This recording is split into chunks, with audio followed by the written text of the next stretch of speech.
खुद भिखमंगे हैं, वो मुझे क्या देंगे। 2013 में भारत की संसद में दिन के अंदर डाका डाला गया। आज सवाल पूछ लो तो लोग कहते हैं ये हमें पता नहीं है। तो आपको फिर जिंदा रहने का अधिकार भी नहीं है कि अगर आपके मरने का कफन तैयार कर दिया गया, सबके सामने किया गया। 2013 में टेलीविजन था, लोकसभा राज्यसभा की प्रोसीडिंग लाइव होती थी, तब भी आपने नहीं देखी। आप कह सकते हैं कि हम तो पता नहीं चला, अखबार की खबर नहीं पड़ी। भाई घंटों चली। आज तो पिछले 10-15 साल से आपके हाथ में संचार क्रांति का एक छोटा सा आला है, आप उसके माध्यम से भी नहीं जानना चाहते। इसमें कसूर किसी का नहीं है, आपका है। 2013 में भारत की संसद के अंदर वक्फ प्रॉपर्टी कानून को दोनों सदनों से पास करके स्थापित कर दिया गया। शेम का मामला नहीं है। शेम तो बड़ा लाइटर वर्ड है। कभी कभी बच्चे नंगे घूमते कहते शेम शेम शेम, इतना ही है। इसकी इंटेंसिटी नहीं समझ रहे आप। वक्फ प्रॉपर्टी कानून का सेक्शन 40 एक सेक्शन बता रहा हूं मैं। सेक्शन 40 वक्फ प्रॉपर्टी कानून 2013। ये बड़े बड़े मठ, ये बड़े बड़े अखाड़े, ये बड़े बड़े ट्रस्ट, ये मंदिर, ये कोठियां, 5 कारें, 4 बीघे में मकान, 20 बीघे में फार्म हाउस आपका नहीं है। अपनी अपनी दुकानें चलाइए। ये मेरा आश्रम है, वो मेरा मठ है, मैं यहां का ठेकेदार हूं, मैं वहां का ठेकेदार हूं। आप कहीं के नहीं, आपको पता ही नहीं है। आप सिर्फ समय पास कर रहे हैं, क्योंकि सच बोलने की हिम्मत नहीं है। जब सच बोलोगे तो अपना खुद छोड़ना पड़ेगा। सेक्शन 40 ने यह ताकत दी है भारत की पार्लियामेंट ने।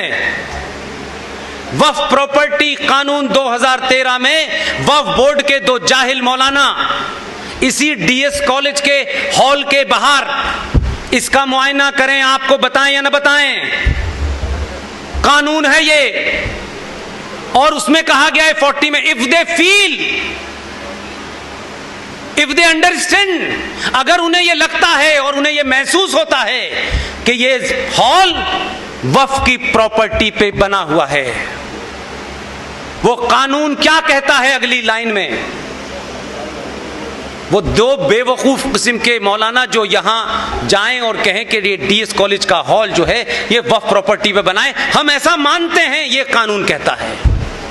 उनको ये इजाजत दी गई है कि the immediate competent authority of that area, whether it is district magistrate और एसपी सिटी और एसएसपी और एमडीसी और व्हाटएवर यू कॉल इट, उनको आदेश देने का अधिकार है कि वो 2 मौलवी भारत यहां अलीगढ़ के डिस्ट्रिक्ट मजिस्ट्रेट को ऑर्डर करेंगे कि इस जगह को 24 घंटे में खाली कराया जाए।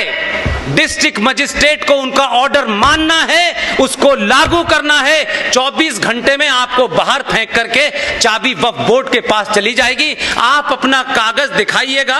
आपके उस कानून के तहत यह कह दिया गया है कि आप हाई कोर्ट जाएंगे तो हाई कोर्ट को यह आदेश है कि वो इसकी सुनवाई नहीं करेगा। कानून के हिसाब से वक्फ प्रॉपर्टी बोर्ड का जो ट्राइब्यूनल है उसमें आपको अपनी अर्जी लगानी है। जिसने आपका कत्ल किया है उसी से आप भीख मांगे कि ये जमीन मेरी है। 90% इस देश में यह काम चालू हो गया है। आपके पास कोई कानूनी तरीका नहीं है। आंध्र प्रदेश हाई कोर्ट ने एक ऐसे ही केस की सुनवाई की और उस सुनवाई में जो ऑब्जर्वेशन दिया है उसमें साफ साफ लिखा है, as per the law passed by the parliament of India in 2013 we are not entitled to hear any kind of petition, you have to go to the वक्फ बोर्ड।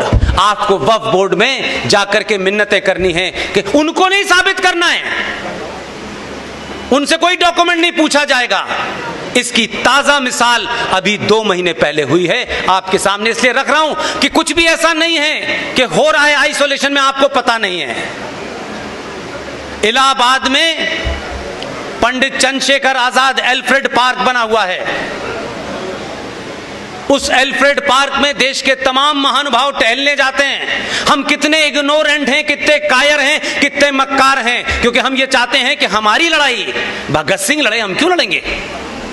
हमसे क्या मतलब है? हम तो टहलने आए हैं। ये क्या हो रहा है, होने दो। उस पार्क के अंदर कुछ पागलों ने कब्रें भी बना दी, मजार भी बना दी, और वहां एक कुछ क्या बोलते हैं उसको, मस्जिद भी बना दी। ये काम बड़े बड़े वकील नहीं करते, बड़े बड़े संगठन नहीं उठाते। वैसे वो 24 घंटे राष्ट्र में लगे हुए हैं।